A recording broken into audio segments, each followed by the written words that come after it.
ప్రతి నిత్యం కూలి పని చేసుకునే వాళ్ళు, కన్స్ట్రక్షన్ రంగంలో పని చేసుకునే వాళ్ళు అరసీసో సీసానో కుటుంబ సభ్యులతో సహా భార్యాభర్తలు కలిసి, భర్తలు కానీ భార్యలు కానీ ఆ కల్తీ కళ్ళు తాగిన తర్వాత 4 గంటలకే 5 గంటలకే వాళ్ళకు వీరేచనాలు, వాళ్ళకు వామిటింగ్స్ అయ్యి అస్వస్థతకు గురైండ్రు.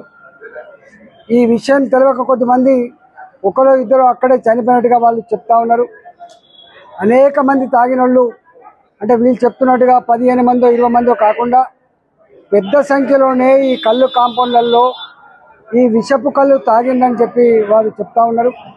ఒక 7 మంది ఏమో గాంధీ హాస్పిటల్లో వాళ్ళు క్రిటికల్గా ఉన్నారు కాబట్టి పంపించినని, ఇక్కడ కూడా 15 మంది ఉన్నారు పేషెంట్లు. ఇంకా అనేక మంది పేషెంట్లు వస్తున్నట్టుగా సమాచారం ఉంది. ఈ 15 మంది పేషెంట్లలో కూడా కొద్దిమంది క్రిటికల్గా ఉన్నట్టుగా వాళ్ళు చెప్తా ఉన్నారు. మొత్తం కిడ్నీస్ అన్ని కూడా ఖరాబ్ అయిపోయినాయని చెప్తా ఉన్నారు.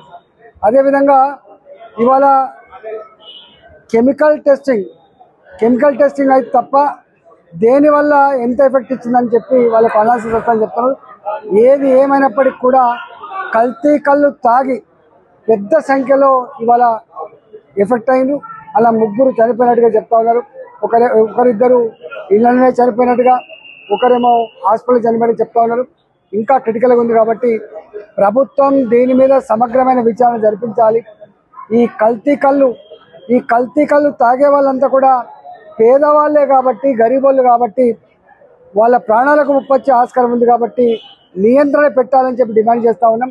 అదేవిధంగా ఈ కల్తీ కళ్ళు తాగి చనిపోయినటువంటి కుటుంబాలకు ₹1,00,00,000 చొప్పున ఎక్స్‌గ్రేషియా చెల్లించాలని చెప్పి నేను డిమాండ్ చేస్తూ ఉన్నాం. ఈ మొత్తం ప్రభుత్వ పరంగానే వాళ్ళకు వైద్యపరమైనటువంటి ఫెసిలిటీ కల్పించాలి, ట్రీట్మెంట్ అందించాలని చెప్పి డిమాండ్ చేస్తా ఉన్నాం. డాక్టర్లేమో అన్ని రిపోర్ట్స్ పంపించడం, రిపోర్ట్స్ రావాలని చెప్పి వాళ్ళు చెప్తా ఉన్నారు. కెమికల్ టెస్టింగ్ జరిగితే తప్ప పూర్తి వివరాలు రాలేదని చెప్పి అంటున్నారు. ఏది ఏమైనప్పుడు కొంతమంది కిడ్నీలు కంప్లీట్గా కొలాప్స్ అయిపోయినాయి, కొంతమంది పూర్తి స్థాయిలో అంటే కోలుకోలేని పరిస్థితుల్లో కోమాలోకి వెళ్ళిపోయారని చెప్తా ఉన్నారు.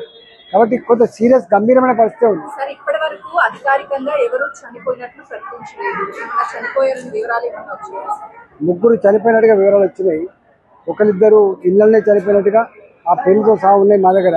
ఒకరేమో హాస్పిటల్ చనిపోయినట్టుగా వచ్చినాయి. ప్రభుత్వం కప్పిపుచ్చే ప్రయత్నం చేసినా, దాచిపెట్టే ప్రయత్నం చేసినా దాగే పరిస్థితి లేదు.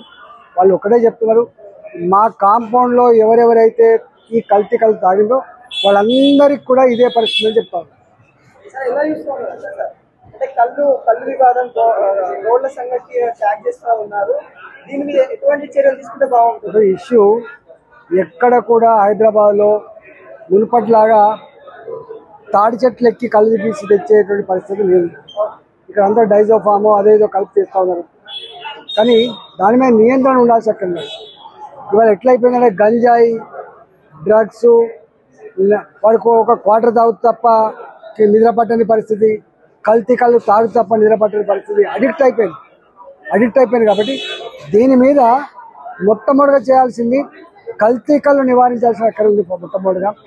రెండవది వీళ్ళకి రిహాబిలిటేషన్ క్యాంపులు పెట్టి మానిపించాల్సి అక్కడ ఉండదు. లేకపోతే తాగి 35 ఏళ్ళకే 40 ఏళ్ళకే చచ్చిపోతే ఆ భార్యలు, ఆ చిన్న పిల్లలు అనాథలుగా మారిపోయి కుటుంబాలు అనాథ కుటుంబాలు మారిపోయే ఆస్కారం ఉంది. కాబట్టి ప్రభుత్వం వారి మానవ వాళ్ళని వదిలిపెట్టకుండా, వారి జీవితాలకు వాళ్ళు వదిలిపెట్టకుండా కొంత నియంత్రించాల్సి అక్కడైతే ఉందని చెప్పి నేను డిమాండ్ చేస్తున్నాను.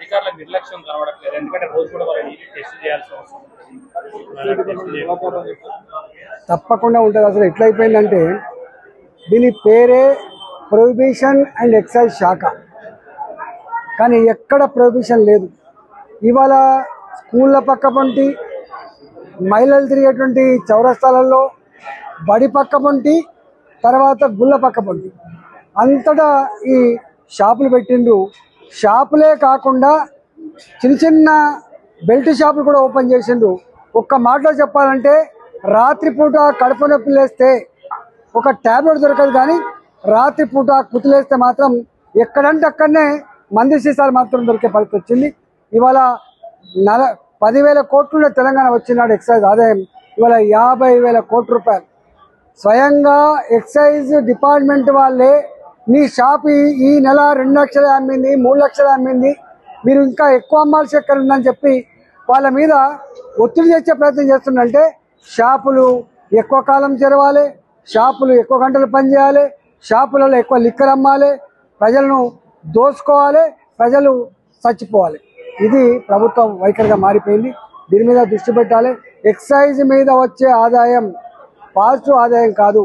అనేక లక్షల కుటుంబాలు రోడ్ల మీద పడి అనేక లక్షల కుటుంబాలు ఇలా బర్బాద్ అయిపోయి రాష్ట్రాన్ని ట్యాక్స్ కడుతున్నారు. ఇది మంచి పద్ధతి కాదని చెప్పి కూడా నేను డిమాండ్ చేస్తాను. సార్ చాలా మంది వచ్చి ప్రభుత్వం దీని మీద సమగ్రమైన విచారణ జరిపి ఎప్పటి నుంచి ఏ కళ్ళు కాంపౌండ్లలో ఈ పాయిజన్ ఎఫెక్ట్ అయిందో, ఎంతమంది ఎప్పటి నుంచి తాగిండ్రో వాళ్ళంతా కూడా లిస్టు బయటికి తీయాల్సిన బాధ్యత ఉంది. ఆదుకోవాల్సిన బాధ్యత ప్రభుత్వం మీద ఉంది. ఇది దాస్తే దాగేది కాదు, దాయడం ప్రభుత్వ విధానం కాకూడదని చెప్పి డిమాండ్ చేస్తాను.